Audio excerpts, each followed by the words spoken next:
اس عقیدے کے تحفظ کے لیے سب سے پہلے صحابہ کرام نے قربانیوں کا آغاز کیا۔ آپ نے اگر کبھی غور کیا ہو کہ اسلام کے اوپر جو حملے ہوئے ان میں سب سے پہلا نماز پر حملہ نہیں کیا گیا، اور روزے پر شکوک و شبہات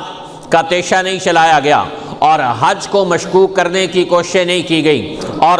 دوسرے اعمال و اخلاق و معاملات پر ہتھوڑا نہیں برسایا گیا۔ سب سے پہلے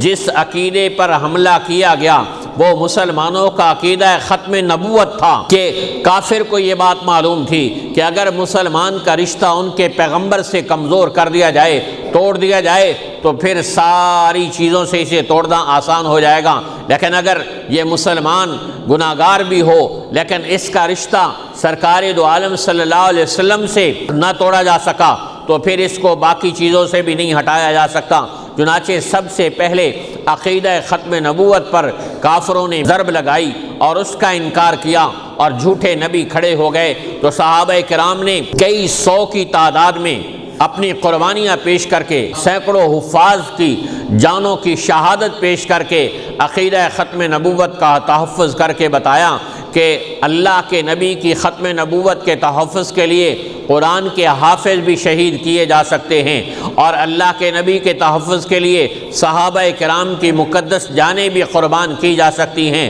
عقیدہ ختم نبوت کے تحفظ کے لیے مسلمان تن من دھن کی قربانی دے سکتا ہے، لیکن عقیدہ ختم نبوت پہ کمپرومائز نہیں کر سکتا ہے، اور 1400 سال سے امت اس عقیدے کی حفاظت کرتی چلی آ رہی ہے۔ آپ کی پیشین گوئی کے مطابق جھوٹے نبی بھی پیدا ہوتے رہے، اور ان کو